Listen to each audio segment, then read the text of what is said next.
been studying in Saudi Arabia for like the last 8 or 9 years, and I just recently finished my high school here in this year. So I'll be looking forward to going to university after this. So it's an honor to be talking to you all and to being your host. And today's conference would be about music and how it links the world, and music linking the world together, like how there's like different ways of it. And our presenter would be Dan Blackwell. He's a great musician. He's worked so hard to come and to shape a career and achieving much success, selling a lot of stuff, finding new ways of income. I've read some like really cool things about him, and he's gonna be telling us how he achieved all of these things. And I'm really looking forward to this. I hope you all are looking forward to this as much as I am. And I'll pass it off to Dan. So Dan, you can go ahead and talk to us about yourself and tell us about yourself. Thank you so much, Raiyyan. Yes, so I went to music college when I was 17 and studied contemporary music and guitar there. And what I found is that it introduced me to so many different kinds of people, because I learned all about different genres, whether it was rock and roll or hip hop or blues or classical music. And there's something about music that reflects culture. You know, every genre of music has a culture tied to it. And there's something about that that really interested me. And so after I left music college, I became a session musician, and I toured the UK a lot, playing guitar for an artist. And what I found in the music industry is that there was a lot of competition, and it kind of went against everything that I was so passionate about in music. There was a lot of backbiting and a lot of negativity in the sort of music business industry, as it were. And so I decided to come away from that and start my own music project that was all about collaboration. So in 2013, I came up with and the idea was that I would record 4 bars of music from each musician. So the idea is that I could get about 20 musicians onto one track collaborating together. So I'd go to a drummer's house, we would write 4 bars of a beat, then we'd go to a bassist's house, they would record 4 bars of bass to that drum loop, and then so on and so on, vocalists or beatboxers, guitar players, flute players, all from different backgrounds. And then I could promote all those artists and all through that. And so I would tour around, and it meant that I could meet so many different people with so many different backgrounds. And a few years ago, I decided to take the project up a level, because I discovered there was an orchestra in Afghanistan called Zohra. Now, I didn't know that music was considered haram over there, forbidden to a lot of people. And these young women had started the country's first ever female orchestra, even though that meant being disowned by their families in some cases, or even targeted by the Taliban. They decided to pursue their passion for music and carry on with this orchestra.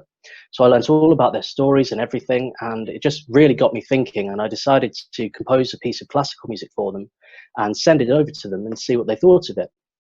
And I designed it specifically to their skill level and what instruments they played, and they got back to me and they absolutely loved it. And they asked me to come over to Kabul in Afghanistan and record them performing it for me.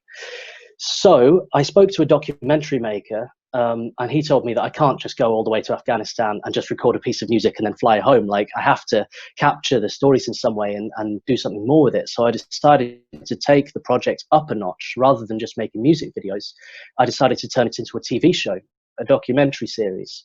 So I didn't have much money behind me. I did a crowdfunder. I was living at my parents' bedroom at the time. And from my parents' bedroom, I organized absolutely everything, from security to travel there to how it was all going to work. And I learned how to use film equipment as well. Taught myself how to see light and how to use cameras. And I borrowed some cameras and I flew off over there and recorded a feature-length film. So it was quite an experience for me.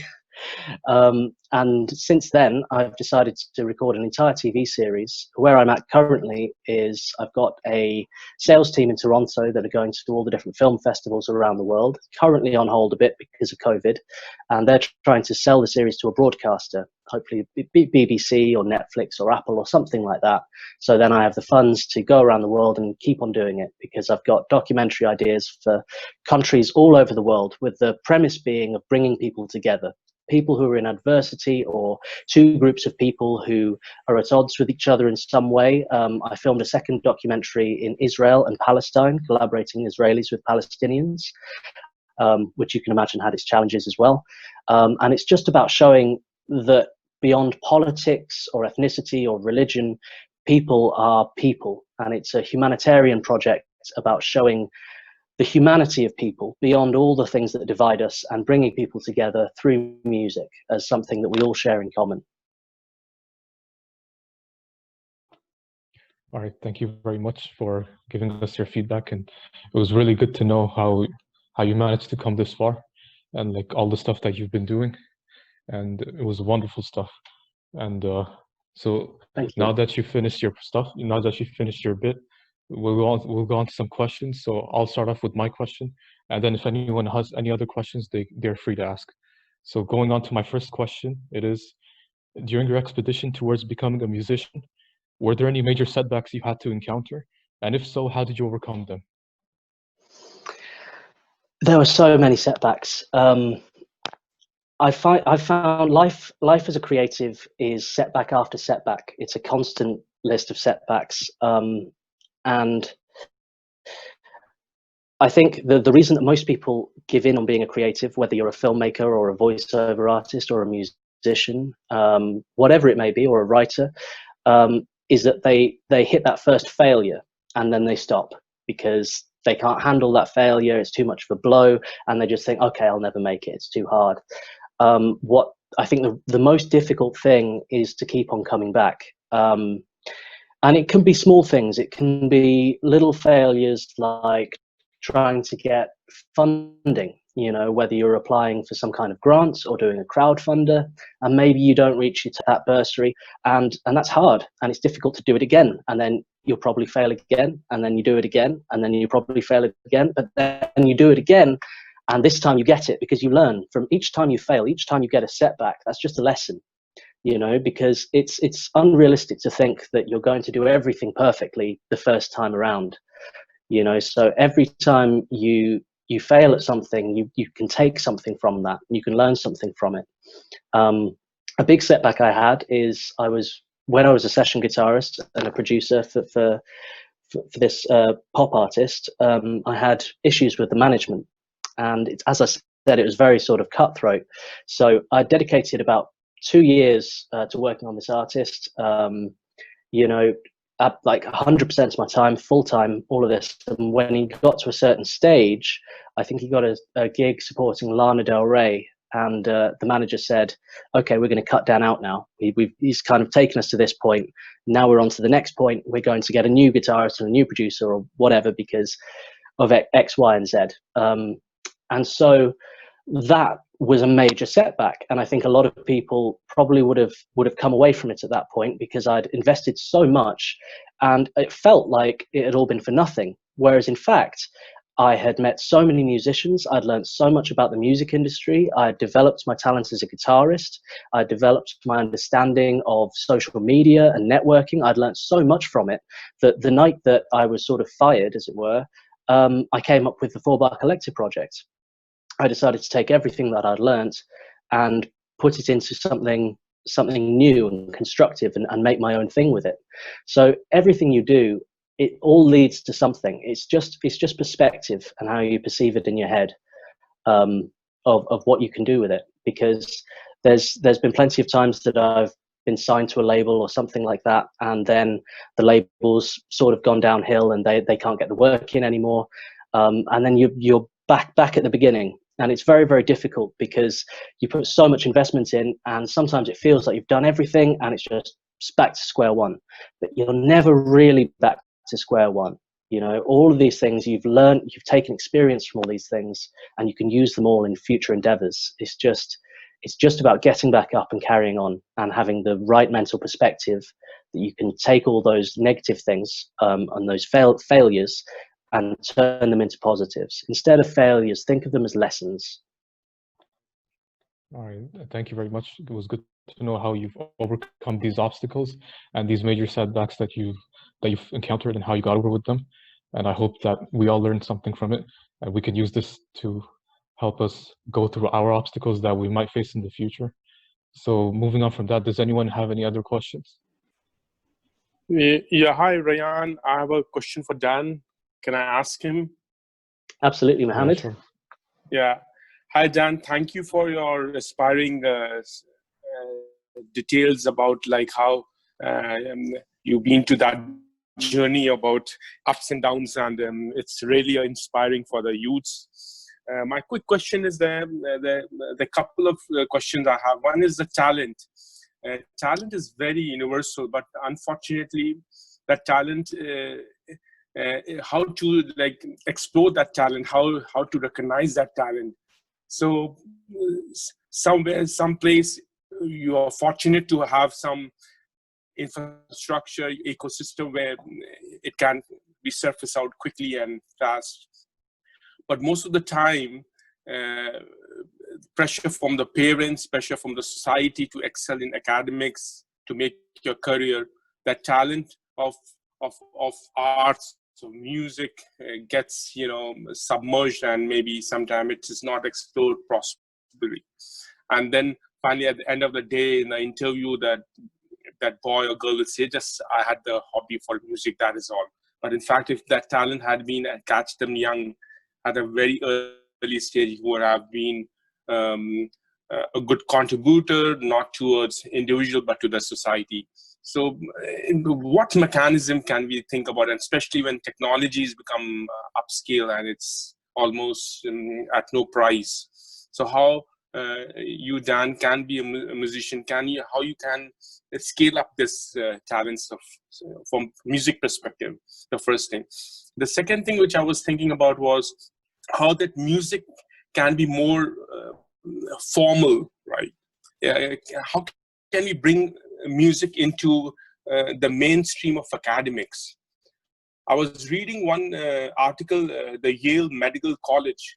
The doctors are supposed to, they've been taken to a museum where they've been asked to see a fine arts.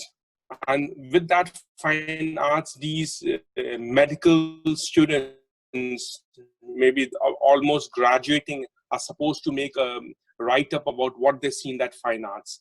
So how medical science or pure science, it's a time for to collaborate with the fine arts also. So how we can bring this fine arts into the mainframe, whether it's engineering stream or is it hardcore business or entrepreneurship, or maybe medical sciences, or say quantum physics, etc. So these are the two things I want to, if you can give your insight, I'll appreciate that. Thank you very much. Thank you. Okay, so the first question, is that about sort of facing adversity when you're trying to become a musician or an artist, or whatever it may be, that you might have pressure from your parents, or you might have pressure to earn money and things like that, that might slow down your development, and how to sort of fight for your right to do what you want to do. I would say it's a very difficult question, because everybody's circumstance is very different, and sometimes there are pressures where you do have to work, or you are sort of forced into an education. I would say that where there's a will, there's a way, and if it's, I would say always fight for what you want to do as an artist, because you only get this one life, and you need to do what you're passionate about. And of course you must respect your parents or whoever it may be, but you have to respect yourself first and foremost, I believe. And sometimes you do have to do jobs and all these kinds of things. I've been in lots of situations where I've had to do full-time work, but I've found in situations like that, where I've been working 60-hour weeks in care homes and things like that, and it's been really grueling difficult work, I've actually done things to me more. The more adversity I'm facing, the more difficult it is. When I was working all those long shifts, I think I took 1 day off a month, because any free time I had, I was doing music, and I was doing it 10 times more passionately than I would have been if I wasn't in that difficult situation, because I wanted to get out of that situation so badly, and I wanted to do music so badly. I used it as a way to push me to move forward. But yes, it can be very difficult with pressures of education and work. Yes, I would say if you're truly passionate about something, you can't ever give up on it, and you have to put it first. And sometimes you have to do that hard work, but you can work your artistry in around it, you know. And if you keep on doing that, eventually you'll get yourself to a point where you can say, look, I've got to this point as an artist where I'm validated in this now, and I need to come away from the job I'm doing, or if this education isn't right for me, I don't want to be this profession. And then does that answer your question, or have I gone off piste? No, yeah, you are absolutely right. Yes, you're true. There has to be passion before the purpose, and if you have a purpose and it's backed by a strong passion, I'm sure no matter what hindrances and challenges you face, you can make these weaknesses as opportunities. Yeah, that's really, I believe that, and you have demonstrated that today itself. Thank you. Thank you. And the second question was about bringing art into the academic world in terms of validation. Yes.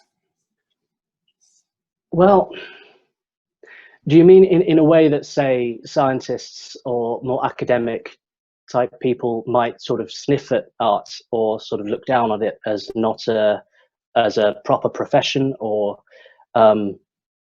because I think that the world needs art, and there is a lot of science to music as well, in terms of therapy, and in terms of how it can calm the mind and how it can help people. So I think music is becoming more to the forefront when it comes to therapy, helping people with special needs. I've done some of that in the past. I worked with a Buddhist monk called 𝐉𝐮𝐤𝐬, who taught me about music therapy, and we were working with autistic children. And it was fascinating because some of these children couldn't make eye contact, couldn't have a conversation or interact with anybody at all. But we had these drums, and we started doing a call and response with them. And we started doing things like, okay, we're not going to play anymore unless you maintain eye contact. And then they would maintain eye contact and we'd start playing. And by the end of the session, they were actually like shaking hands and developed. So there's definitely lots of medical uses for music and art. Yeah, it's a very difficult question. Yeah, I think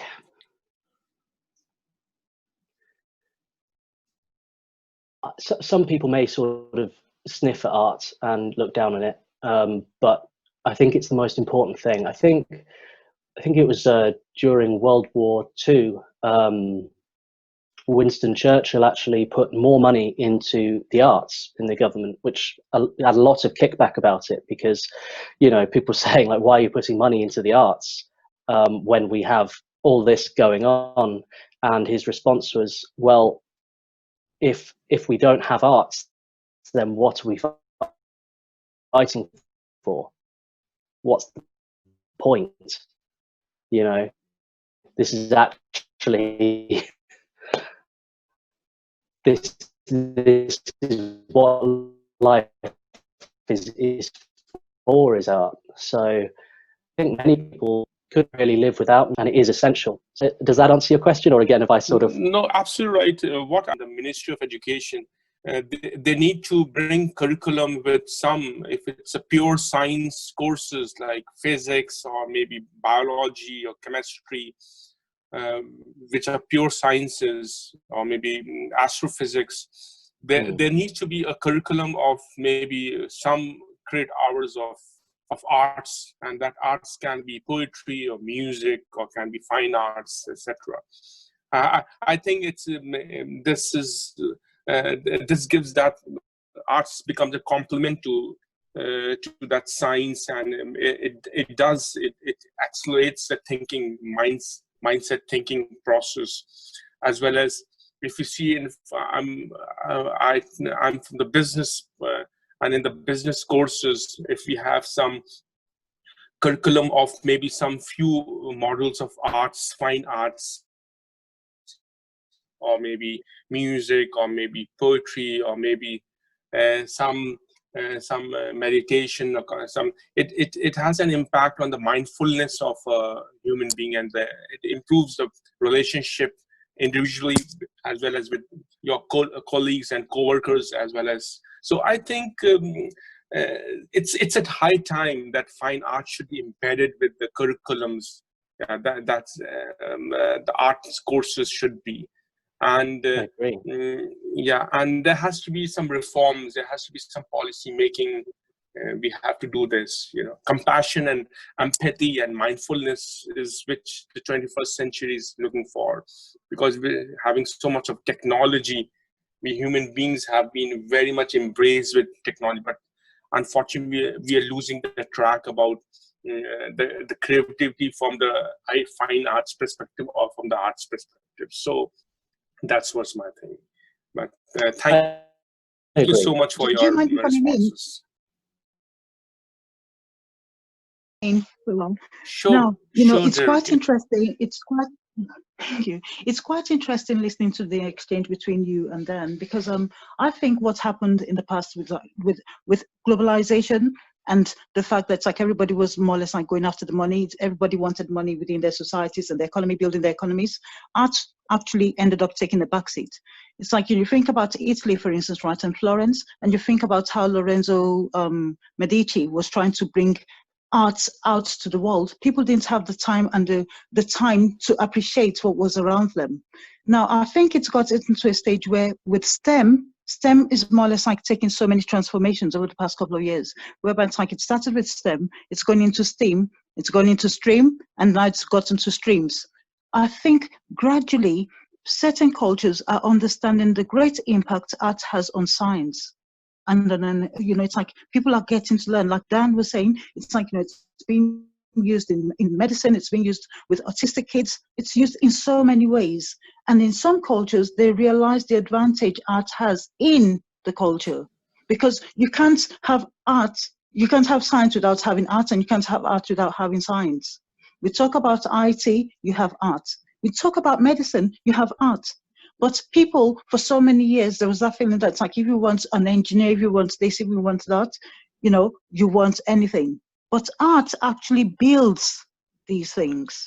Art is behind a lot of things, and it's finally getting recognition in so many fields. And I think in so many cultures, maybe even in the Middle East, I shouldn't even say maybe, because STEM has more or less like gotten to so many countries right now that it's like, it's become an international thing. It's become an international concept. So I believe it's making a gradual comeback.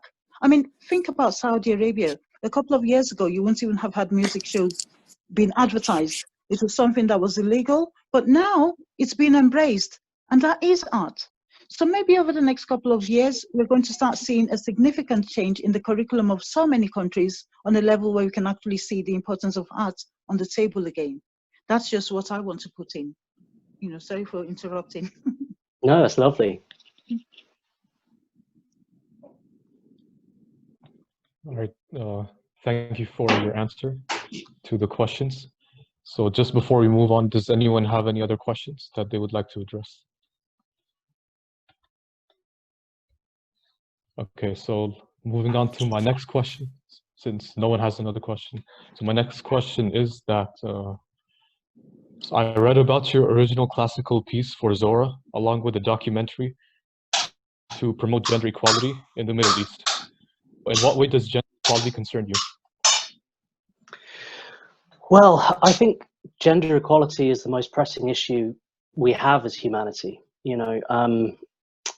because we have half the world that's not equal, and we're getting there in some countries, but I don't think there's any country in the world where it is actually equal. We have so many issues in the UK, where I am, of unequal pay and unequal opportunities and this kind of thing. And there are lots of movements that are happening, but I believe the way that we can really progress as a planet is the number one concern is addressing that issue, is that women have to be equal with men, else there's always going to be an issue. And I think the only way we can achieve that is through education, you know. And it was very interesting in Afghanistan hearing about how some of these women were able to sort of change their families, because the mentality over there is that women must stay in the kitchen, you know. They don't do anything, they don't leave the house, they just cook food and that's it. Whereas these women have all these talents and all these skills that would never have been shown to the world if they're stuck with that idea. And we're suppressing so much. And the way for the world to move forward and to grow and develop is for everybody who has a skill. If there could be girls out there who have minds that could change the world, that could end poverty, or, you know, or cure diseases, and they're stuck in a kitchen and they're not able to achieve their potential at all. And that's half of the world's population of women, and a vast amount of them are suppressed. So that's a very big issue to me, and a very top priority in my mission is to explore gender equality and educate some cultures where we can develop that. Because some of these families of these girls, they were totally against it at first, but once these girls had the opportunity to show them, they were actually able to talk them around, and their family started supporting them in doing it. So it's very easy to vilify people who suppress people, but if that's all they know, I remember reading about, I worked for a charity for a little while called ActionAid, and I watched a video there about this family. It was this man and his husband, and they had their kids, and she had to do so much. He would go to work, he had complete control of the money, he would spend it all on alcohol, and he would come home and beat her. And the charity sort of moved in, and what their job was to educate people in the society there. And instead of just labeling him as a demon and a really bad person, which would be the very easy thing to do, they instead switched their roles and had him do a day in her shoes and show him what she actually does. Because in his mind, she didn't actually do anything. She didn't contribute. She didn't have any value in his eyes. So they showed him her value, and he did a complete 180. And they also they divided the finances between the two of them. They taught her how to dye sheets so she could make money, so she was bringing money in. And now they're much happier, and there's no more domestic violence issues or anything like that, because he was educated and actually developed. And I think that's what the whole world needs, is an education on gender equality, and to all know each other's value. All right. Thank you very much for sharing your thoughts about gender equality and how fairness must be reached in every situation, regardless of your gender, and that we should all be treated as equals. So thank you very much for that. So moving on for that, does anyone have any other questions that they would like to ask? Can Jan play some? Yeah, go ahead, Ibirogba.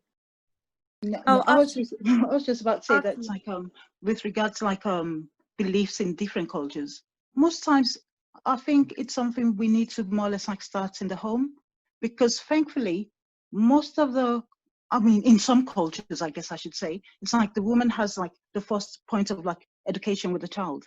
So it's about re-educating our children from young and making them understand that it's like, you know what, right? There's equality between you, your brother, and yourself. It's not a matter of like, oh, this boy, you know, in short, it has to start in the home with the mom in some cases, in countries where the moms actually have a say in the upbringing of the child. Because even in cultures where we might say we're civilized, we might find that it's like, you know, the way we more or less like put certain ideas into young people from an age, we don't even think about it. We just do things, actually ends up making them the people they become, you know, tomorrow or whatever. But, you know, Mohammed, please go ahead with whatever it is you want to ask, please. Yeah, I had a question. Dan, can Dan play some music for us in this show? I'm afraid I don't have any instruments where I'm at right now. I'm very sorry. We'd love to have that. We'd love to have that. But nevertheless, Derek can have some other time coordinating with you. We'd love to listen to your music. Absolutely, yeah, that would be fantastic. That would be great. So Dan, you don't have a choice, you're coming back.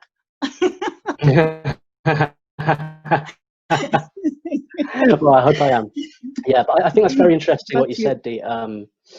Because in the UK, what I've experienced is, as a man actually, is being, from a very young age, being shown things in what's expected of you, of girls' sports and men's sports, and you know, the fact that the girl gets the sort of the doll and the boy gets the tools, and that tells the girl that she is not meant to do DIY and all those things. They're considered boy things. And I think this is quite a ridiculous concept, because I know lots of women who I'm clueless at DIY and they're amazing at it, you know, but that was sort of pushed on me to be a certain way, and it was pushed on girls to be a certain way. Totally, just the parents didn't even realize that's what they were doing. You don't even think about it. Or, you know, if you've got a boy and a girl who are sort of helping their dad in the tool shed, or their mum, yeah, see, I did it there, in the tool shed or something, it's very often you'll say, oh no, let your brother do it, and not give them the opportunities to do more dangerous physical things, because I think girls are sort of put into a protective bubble quite a lot. And it's not conducive to a woman knowing that she can do whatever she wants, you know. So I think there's lots of things in society that need to change. I don't think any culture has got it quite down yet, but hopefully we're moving in the right direction. Thank you. Back to you, Raiyyan. All right, so does anyone have any other questions before we move on? Okay, hi Dan. This is Tanyo, a DIL Ambassador from the UK. Thank you, Raiyyan. I just had, I wanted to say something in relation to what you were saying about gender equality and the charity before that changed the community's, the family's mindset. The question is, how else have you seen your education of music transform people's mindsets through your projects? Well, I think it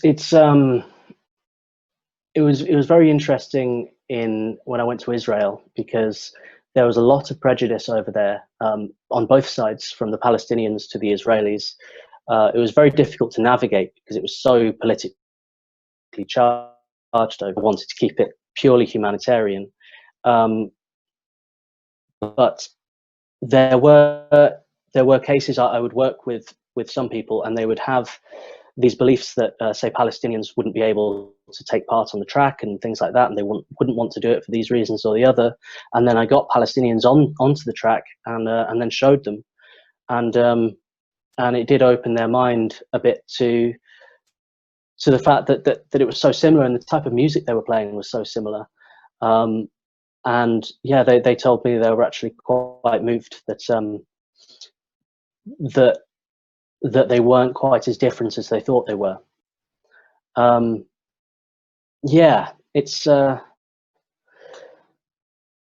is very interesting. I really want to keep on doing these documentaries and see. I think that the main thing is the audience that I want to really affect.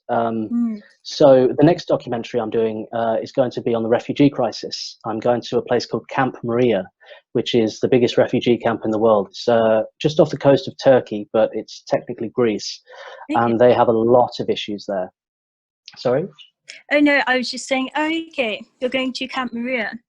Wow. Yes. And the idea behind that is that there's so many different cultures there. There's Syrians and Afghans, people from Cameroon and all over the world, all bundled into one place. And they have a few music projects there. They're teaching people music, and I think every week they have a gig. And I want to go over there and make an original piece of music with them, featuring the different musical styles and musical instruments from all those different cultures, and have them collaborate together. In some cases, cultures that are quite at odds with each other, potentially at sort of at war with each other in some way. So hopefully within the camp, we could bring some kind of harmony, because there's a lot of infighting over there, and a lot of violence going on. And if there was a way to kind of educate in a way and bring people together, that would be beautiful. But also to affect the audiences back at home is a real mission, because there's so much, I think around the world, refugees are viewed as, or portrayed as vermin, or as all these terrible things, when really they're just people who have been driven out of their home because of war or poverty, and they're trying to find something better for their families. And I want to tell that story, you know, and hopefully it can change some minds of people in the UK or America or wherever they see it, who have these ideas that these people are just terrorists that are trying to come into the country and take over, and all these ridiculous beliefs that a lot of people have. That's my main goal, is to really show the audiences and change their minds on how they perceive people and humanize people who have been demonized by the press and the media. Wow, that sounds really quite exciting, because you're going to be building people's intercultural perspectives, and as you said, just showing people that what has been portrayed in the media is not necessarily the truth, or it's not necessarily how they are in real life. Yeah. And I suppose using music as that bridge between them is quite powerful as well. Yes, I believe that.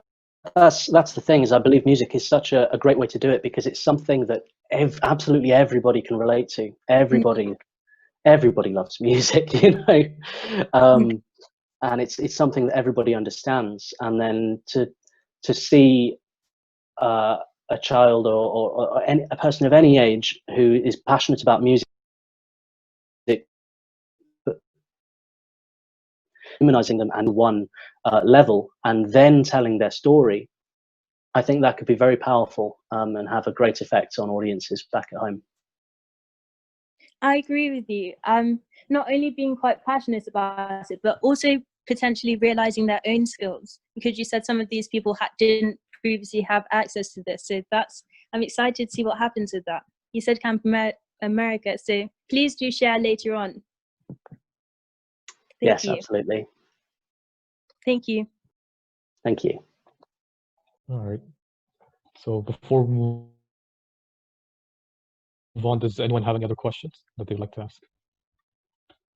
All right. So I'll move on to my next question, which is, after you left ACM, you contacted some businesses, podcasters, and photographers to sell bespoke music for phone hold music, theme tunes, and portfolio, slideshows, etc. So would you tell us how well did that go?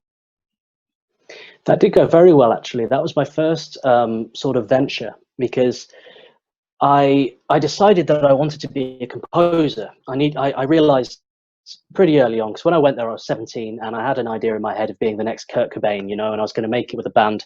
And I realized how difficult and that sort of dream is. I mean, it's definitely doable, and if that's what you want to do, absolutely pursue it.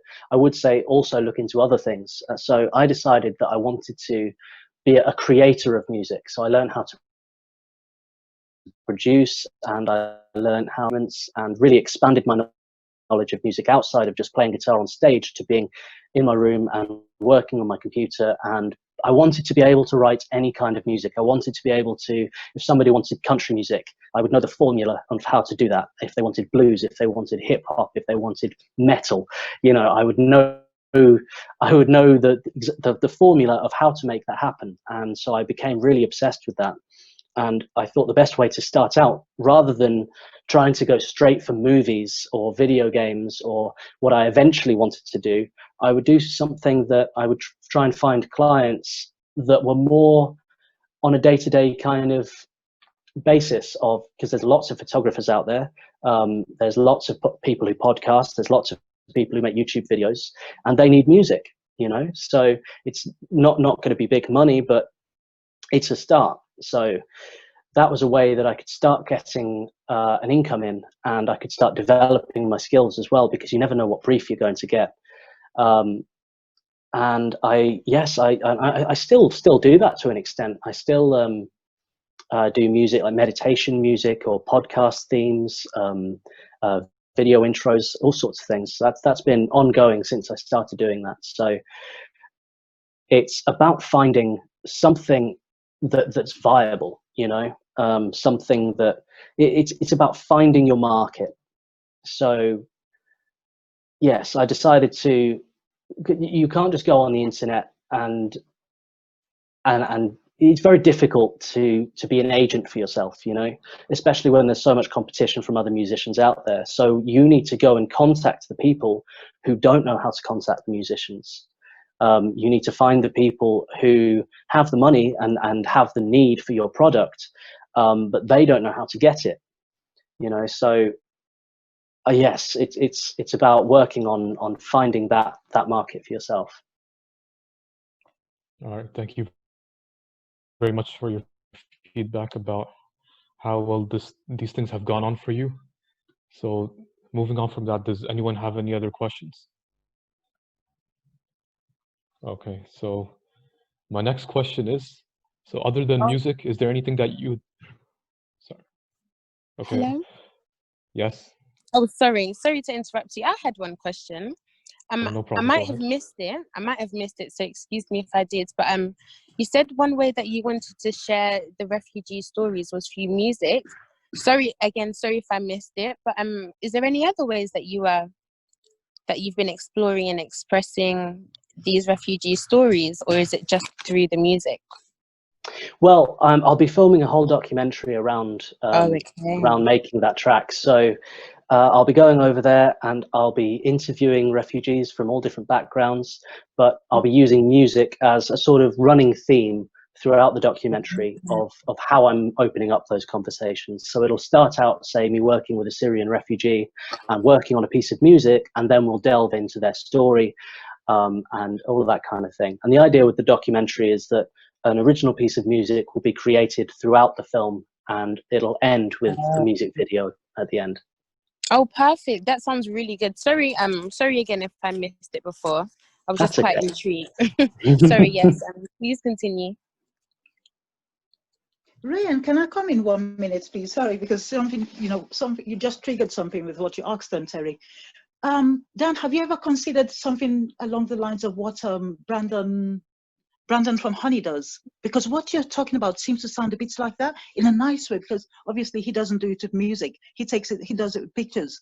But when you think about the fact that like you're going to be doing it with music, pictures and stories, because you're actually telling stories of people, you know, through music.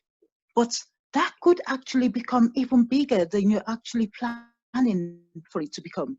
And another thing I was thinking about when you were talking is this, right? Like you're actually building a legacy without even realizing, because I can imagine that in 100 years' time, in 200 years, none of us are going to be around unless, of course, we actually, you know, once we get into the record, Guinness Book of Records. But to think that something you started small could actually be something that gets into history books in years to come as having been like a unifying, you know, it wasn't even an experiment, a unifying act that is still working in years and years to come. But you know, well, I'm getting jumbled because I'm getting too excited about it. Well, it's just, I guess it's a social document, isn't it? Yeah, that is amazing. Because when you do actually do, you know, the Humans of New York, you know, do you know anything about the Humans of New York? Yes, yes. Dan, wow, I have a feeling you might actually become that in music with regards to what you're doing. And yes, it's going to be so great to know that, you know what, we know Dan Blackwell, we know him. Because he hides behind the stories in a nice way, but we know you. And if you actually end up doing something like that. And whatever you do, I know is going to be great, because I remember when you were going to Afghanistan anyway, it's like, I know how passionate you are when you dedicate yourself to a project. So whatever it is you do, I know is going to be great. But I can just imagine the way imagine you actually going into this camp and starting with a story, starting with music, a story, music, and a picture. That would be fantastic if it's possible.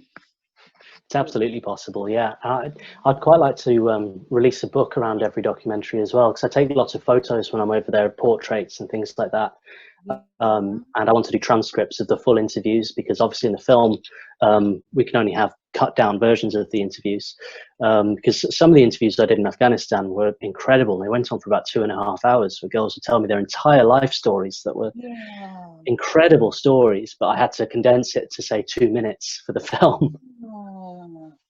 Okay, so a book is definitely going to be, it's going to be a necessity, because like you said, it's like you can't actually put somebody's life story into 2 minutes, but sometimes you don't have a choice. But a book, please let us know when the book does come out, please. It's going to be absolutely nice to opportunity to do that. Sorry, Raiyyan, back to you. All right, well, thank you very much for your questions. And does anyone have any other question before we move on? Okay, so my next question is, so other than music, is there anything that you admire or are truly passionate about? It's a good question. I love doing voiceover work. I work on a website called Fiverr to bring in some money. And the idea of that is, it's called Fiverr because it starts out at $5, but that's only at the beginning and you kind of build it up. But I started out on there and I've done about over 150 jobs now, and I've ended up doing radio dramas and all kinds of acting things. And I've never trained to be an actor or anything like that or do accents, but it's something I just kind of fell into because I would just take on any job. And then before I know it, I'm doing Shakespeare and things like that. And it's like, wow, that I found that I was extremely passionate about it, and it kind of created this passion for writing and for words that I never realized I had.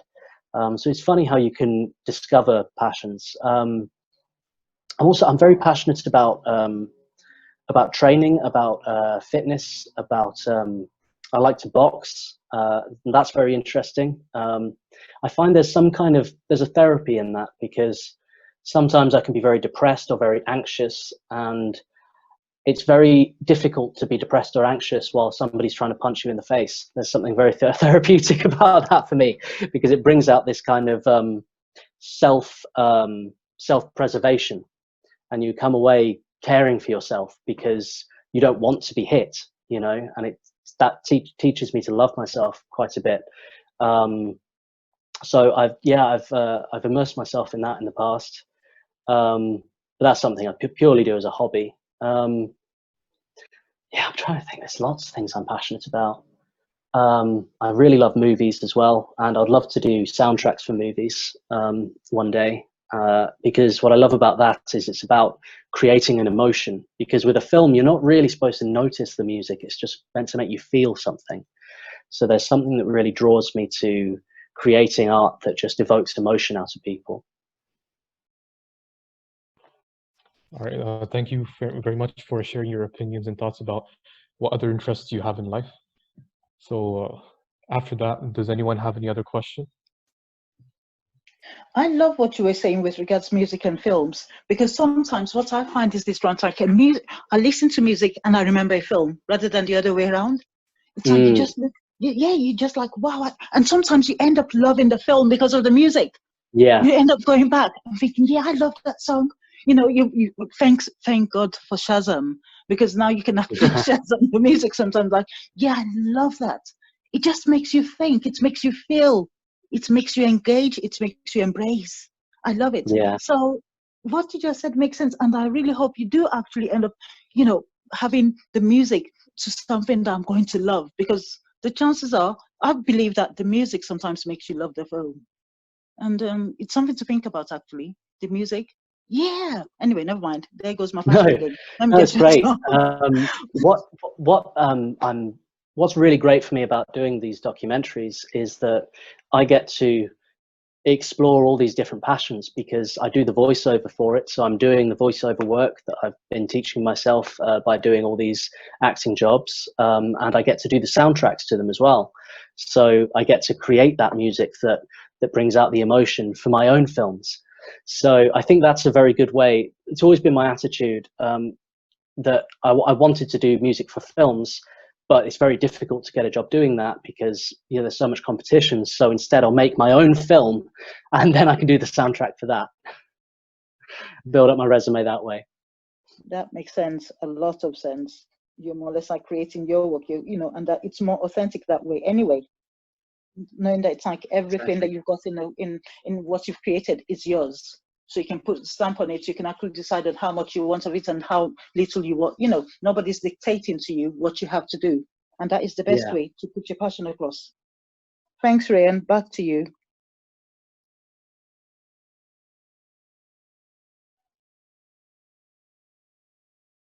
Oh, sorry, my mic was muted. Does anyone have any other questions? Okay, so moving on to my next question. It's how big has music had an impact on your life overall? It's given me direction, you know. It's always, I always see it in my head as like a moving train, you know, and sometimes you fall off that train and sometimes you get misdirected and wander off somewhere else for a while, get lost, but that's always there. And no matter what's going on in my life, I know that I can always jump back on that train and get me back online. So it's always, it gives me purpose when I need purpose, and it gives me motivation, and I couldn't really live without it. I need that. I need something. I need a project to be working on all the time. I need to be doing something that engages me emotionally and mentally, and gives me something to look forward to and something to work on. Yeah, I can't imagine being without it. It's a constant motivator for me. And even beyond it as a career, just listening to music. Sometimes if you're having a really bad day or something, and you just think, this song, I'm going to listen to this song. And I listen to that song and it just puts me in the right frame of mind again. You know, it's just in every aspect of life, music keeps me focused and on the right line.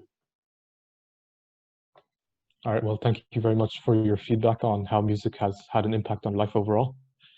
And I'm pretty sure it's had the same effect on other people too, if not even more, or maybe less. So moving on from that, does anyone have any other questions? So anything related to this? Okay, so my next question is, what is your way of maintaining a good relationship with your clients?